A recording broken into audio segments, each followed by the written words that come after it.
Yo, what is going on, everyone? My name is Nick, or the Notorious Fantasy, and in today's video, we're going to be talking about my top 5 running back steals for fantasy football in 2021. In today's video, I'm going to do a deep dive into 5 running backs that I believe are going to be steals in your draft based upon where they are going at their current average draft position. But before we get on into the video, I'd like to let you guys know that today's show is brought to you by our brand new podcast, Betting You. Who will win the Heisman this season? Can Georgia dethrone Alabama? Which MAC team should you be putting your money on? These questions and more are answered every single Wednesday with Matt Gajowski and Ben Ross as they talk all things college football betting. We have episodes available right now on nearly every single podcast platform, including Spotify and Apple Podcasts. So please make sure that you go ahead and check them out today and check out that podcast. But now back on into the video. Top 5 running back steals. Coming off number 1 here as my number 1 running back steal of drafts. Currently coming off the board as running back 31. Overall pick 89.6, but slowly rising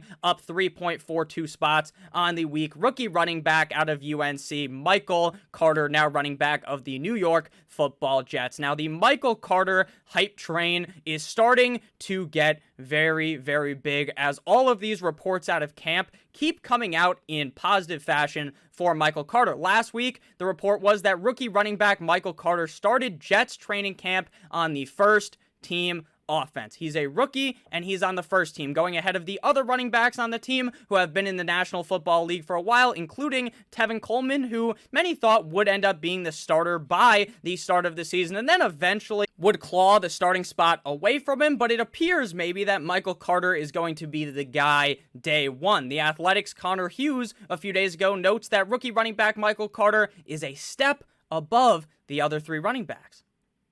That sounds very, very good, and he is going at pick 89.6. He's a late round pick, and he is a potential number 1 running back on a team. Now, I understand what you may be thinking. Nick, why do I want a running back on the Jets? Now, I can counter that argument with the fact that this is not the old Jets. This is not the Adam Gase, Sam Darnold Jets. Now, I'm not going to sit here and trash mono man Sam Darnold because I actually think he's a fine quarterback. But Adam Gase, obviously, that guy's a certified fucking idiot. But now, he's gone. They have a new head coach. They have a new quarterback in Zach Wilson. And I believe this is a brand new regime that's going to be much better than what the Jets have been the past couple of years. And I believe that Michael Carter is in a solid situation to succeed, especially with his pass catching prowess that he should be able to bring to the NFL. Last year at college at UNC, Michael Carter played in 11 total games with 156 rushing attempts, 1,245 rushing yards for 8.0 yards per carry, 25 receptions on 30 targets for 267 receiving yards, and 11 total touchdowns. And that is with being in a split share backfield. Him and Javonte Williams. Javonte Williams goes in the second round to the Denver Broncos.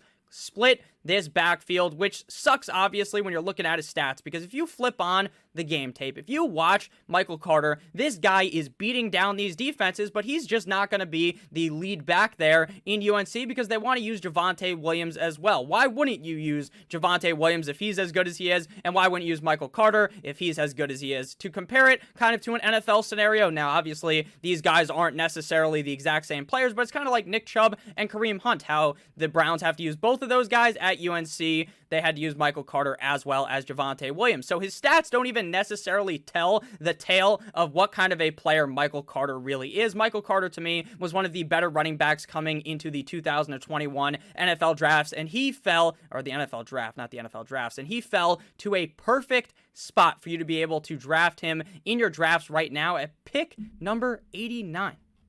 Pick number 89.6. The other running backs going around that range, you're not even sure if they are going to sniff the fucking field. Those are the running backs that are in true split shares. Michael Carter could be the true alpha dog in New York for the Jets, and he is going this late. I am all in on Michael Carter this season. Next up, we have running back of the Tampa Bay Buccaneers, Ronald Jones, underdog ADP running back, 33 off the board, overall pick 103.2, up plus 1.72 slots on the week. Now, when it comes to drafting a Tampa Bay running back, I will put a big disclaimer out there because every single week you are going to be pulling your hair out trying to figure out which running back to start. But with that said, Ronald Jones to me is the running back to own in this backfield because to me, he's a better talent than Leonard Fournette. And I believe that if there was a guy to get more usage, it would be Ronald Jones. And I believe Ronald Jones will get the first lick at it this season. Ronald Jones last year finished as the running back 20 in PPR, 16.5 PPR, and the RB 15 in standard, playing in 14 games, averaging 13.3 PPR points per game, 12.3 half PPR points per game, and 11.3 standard points per game. Meaning, from a points per game perspective, Ronald Jones was the running back 24 in PPR, 22.5 PPR, and the RB number 20 in standard, tied with Kareem Hunt. On the season, Ronald Jones had a grand total of 192 carries, 13.7 per game, ranking 13th at the running back position, 978 rushing yards, 69.9 per game. Very nice. 11th at running back. He had a grand total of 42 targets, 3.0 per game, ranking 28th at the running back position for 28 receptions, 2.0 per game, ranking 30th at running back, 165 receiving yards, 11.8 per game, ranking 39th at running back, and 8 total touchdowns, ranking 19th at running back. And the reason why I say that this backfield is so confusing with Ronald Jones and with Leonard Fournette is because of Bruce Arians. Bruce Arians will go up to the podium, grab his microphone after the game. This is the microphone. Envision it's not a water bottle. And what he does is he goes up there and he says, hey, great game from Ronald Jones. Next week, that's going to be Ronald Jones' backfield. And then you know what happens? The next week, Ronald Jones makes a minute mistake. Or he drops the football, and then you know what happens? Bruce Arians tells him to get on the sideline, and then you're done. And then Leonard Fournette goes out there, and then if Leonard Fournette fucks up, then Ronald Jones is back in the game. So Bruce Arians is a very strict head coach. So if Ronald Jones fucks up, then Leonard Fournette's going to get the ball. But overall, I feel like the guy to own in this backfield is Ronald Jones. And if Leonard Fournette was to go down, knock on wood, we do not root for injuries here. But if he was to go down, to me, Ronald Jones has genuine top 12 potential, going as the running back 33 off the board. And you can rely on him, especially if he is the guy with the hot hand. If he's going into the game and you feel pretty confident that Ronald Jones has been playing well, he probably could finish on any given week as a top 12 running back, even with Leonard Fournette in the roster. But I would definitely advise that you kind of backtrack a little bit when Leonard Fournette's in the game, because it is a little bit scary. This is one of the most high-powered offenses in the NFL, with Tom Brady under center, Mike Evans, Chris Godwin, as well as Antonio Brown and Rob Gronkowski. This is a team that's going to be scoring a lot of points, so we just got to hope that Ronald Jones is the guy in the backfield this season. Next up, we have running back of the Arizona Cardinals, James Conner, underdog ADP, running back number 36. Now, James Conner isn't necessarily getting some huge hype out of camp, but ESPN reporter Josh Wenfuss reports that Cardinals running backs James Conner and Chase Edmonds will split the primary reps to start, with whoever has the hot hand getting the ball, which means that this is not Chase Edmonds' backfield, which means that James Conner could genuinely become the running back one here in Arizona, which doesn't surprise me at all, because I've been talking about this ad nauseum all offseason. Cliff Kingsbury just appears to not have an ounce of respect for Chase Edmonds. He doesn't seem to give a single fuck about Chase Edmonds. So when they called up James Conner on the cell phone and brought him in free agency, you want to know why they did that? It's because Cliff Kingsbury doesn't have 100% belief in Chase Edmonds. Last year, when Kenyon Drake was stinking, he was stinking so bad that you could smell him through the fucking television. And meanwhile, Chase Edmonds is still riding the pine because Cliff Kingsbury doesn't believe in him. So if James Conner was to be able to stay healthy, which is a huge ask of James Conner, then maybe James Conner could be the running back one. And even if he can't stay healthy, then maybe you have James Robinson as a starting running back for a couple of games this season. At Chase Edmonds' price is definitely baked in the drafts that he could end up losing his job. So I'm pretty happy drafting James Conner as running back 36 off the board. Overall pick right now, 117.9, and his ADP is falling back 4.77 picks, which doesn't make sense because I guess people haven't read this report that maybe James Conner will be the lead back there in Arizona. In 13 games, James Conner finished as the running back 27 in PPR, 26 in half PPR, and the RB 25 in standard, averaging 12.7 PPR points per game, 11.3 half PPR points per game, and 10 standard points per game, meaning from a points per game perspective, he was the RB 28 last season, running back 29 in half PPR, and the running back 28 in standard. And this was behind a Pittsburgh Steelers offensive line that was completely ravaged. Normally, you're used to this Pittsburgh Steelers offensive line basically being a brick wall, being one of the best offensive lines in the National Football League, and that was just not the case last season. But maybe in Arizona, a change of scenery. In Arizona, it's nice and hot there. It's probably pretty cold in Pittsburgh, I would assume. So pretty good for James Conner to have a nice vacation there in Arizona, and very good because this could be the landing spot where he does regain status as a running back one in the NFL. 169 carries on the season last year, 19th highest at the running back position for 720 rushing yards, 20th at running back, 43 targets as well for 35 receptions, 215 receiving yards, and 6 total touchdowns on the season. So James Conner obviously did not live up to his hype last season, as many believe that James Conner could have been a top 12, top 15 running back, and even I would have been talking about that last season because James Conner is actually pretty solid, but he's not going to be able to do anything behind a garbage-ass offensive line. He's not one of those running backs like Christian McCaffrey, like maybe an Ezekiel Elliott, like an Alvin Kamara that can just run, or Derrick Henry that can run regardless of what the offensive line is. James Conner is just not that guy, pal, but I believe in Arizona, with this change of scenery, he could easily become the running back one, and at this price, I honestly don't understand why he's not getting drafted higher. His ADP falling this much is some of the craziest stuff that I've read thus far this offseason. Before we get on in to the next running back, I want to go ahead and let you guys know that we have a brand new YouTube channel for sports betting. If you love what we do on the DFS channel and you love what we're doing here on the Fantasy Football channel, then you're going to want to go ahead and subscribe to the Awesemo Odds channel. You can find the link in the description of this video. So go ahead and hit that subscribe button right now, turn the notification bell on, and enjoy what we have in store for sports betting. If you want to check out some of our other free content that we are offering, you can find our fantasy football rankings in front of the paywall on the Awesemo.com fantasy football tab. And for sports betting, you can check out the Awesemo odds tab for access to the odds shopper and our MLB betting tools, which include our sports betting model and our player props tool. If you guys also like reading about fantasy football, I post articles on there every single day about fantasy football. So let's get on back into it. The fourth running back to be discussing in my top 5 running back steals is Gus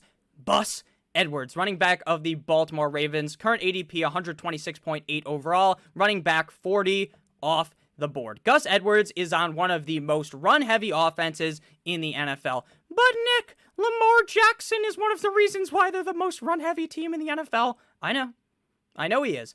But last year, we saw Gus Edwards succeed, and he was in a 3-headed backfield. It was Dobbins, it was Edwards, and it was Mock Ingram. But eventually, at some point last season, they realized that, hey, maybe the big trust, Mark Ingram, is not worth playing, because this J.K. Dobbins guy we drafted is really good. So J.K. Dobbins is going to be the starter on this team. But now it's just Dobbins and Gus Edwards. If J.K. Dobbins was to go down, to me, Edwards definitely has top 12 potential. But if not, I think this team runs the ball so much that Gus Edwards will definitely be on the field to be a potential flex option for you in a positive matchup. In 16 games last year, Edwards finished as the running back 37 in PPR, 35.5 PPR, and the RB number 28 in standard, averaging 8 PPR points per game, 7.7 half PPR points per game, and 7.4 standard points per game. Meaning, from a points per game perspective, Gus Edwards was the RB 51 in PPR, 47.5 PPR, and the RB number 40 in standard. Having 144 carries on the season, which is 9 per game, ranking 28th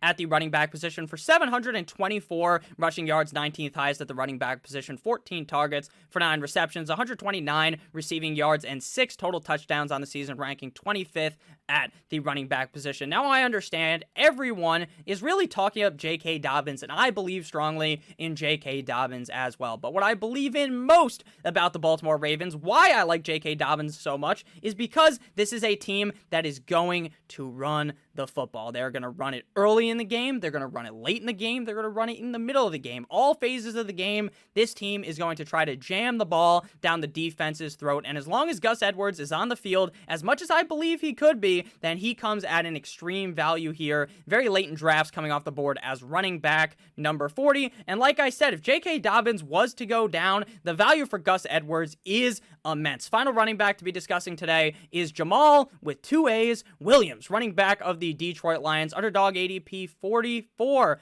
Pick off the board right now, 140.3. 140.3. Jamaal Williams is basically going undrafted right now. And this is what Dan Campbell had to say about him and DeAndre Swift. He says, DeAndre Swift and Jamaal Williams, They're a 1-2 punch. It's a 1-2 punch, Campbell said. We're going to use both of these guys. They know that. A guy gets a hot hand, he's rolling. If Jamaal is there, we're rolling. Jamaal is going to get rolling. And we'll use Swift for other things, which is fine. That's a good problem to have.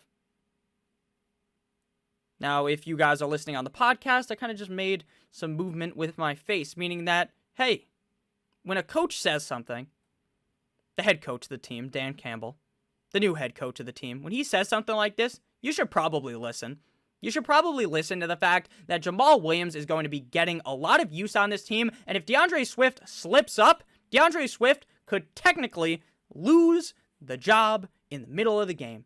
Now, I don't think DeAndre Swift is some slouch, and I don't expect him to lose his job to Jamaal Williams, but I expect both of these running backs to be involved in these games. It's kind of a similar situation with J.K. Dobbins and with Gus Edwards, but here we have Jamaal Williams, who was pretty solid in Green Bay last year. Obviously, not going to do too much because just like with Gus Edwards, he's behind a pretty solid running back. But Williams last year, behind Aaron Jones, played in 14 games, finishing as the RB 39 in PPR, 39.5 PPR, and the running back 38 in standard, averaging 9.1 PPR points per game, 8 half PPR points per game, and 6.9 standard points per game. Meaning, from a points per game perspective, he was the RB 39 in PPR, tied with Wayne Gallman and Latavius Murray, as well as Damian Harris, running back 43.5 PPR, tied with Sony Michel, and running back 47 in standard, tied with Giovanni Bernard and Carlos Hyde, last year having 119 carries for 505 rushing yards, 35 targets, 31 receptions, 236 receiving yards, and 3 total touchdowns. When you're this late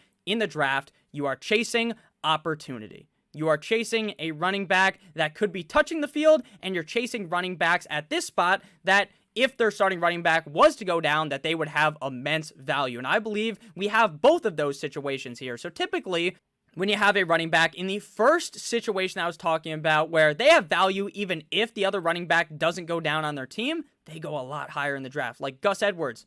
Look, Jamaal Williams running back 44. Gus Edwards is running back 40, so maybe I just proved myself wrong, but it feels like Gus Edwards should be going a lot higher. It feels like Jamaal Williams should also be going a lot higher because both of these backs are very similar, as they are both have potential to week in and week out have flex potential. I understand the Detroit Lions defense sucks ass, so the offense is probably going to have to be throwing the ball a lot late in games, but Jamaal Williams is not really a slouch in the receiving game. 35 targets last year, as well as 31 receptions. So I just think that the value of drafting a guy like Jamaal Williams, who could be seeing some solid work during the season with or without an injury, is worthy of a draft pick as your final pick of the draft. In reality, he should probably be going in like the 10th round. So it's a steal at pick, what did I say, 144? Yeah, 140.3. So thank you guys all so much for watching this video. Let me know down below in the comment section what you guys thought about these top 5 running back steals. Did I miss any players that you would have wanted to talk about inside this? We can have a nice comments, some nice discourse in the comments together. I love you guys so much. Thank you for watching. Make sure to follow me on Twitter if you haven't already, at NotoriousFNTSY. And make sure to check out my articles on Awesemo.com, the fantasy football tab. I post articles every single day. Today, I've posted 3 articles already, so make sure that you guys go ahead and check those out. I love you guys. Have a great rest of your guys' day. Make sure to hit that subscribe button as well. As always, good boy.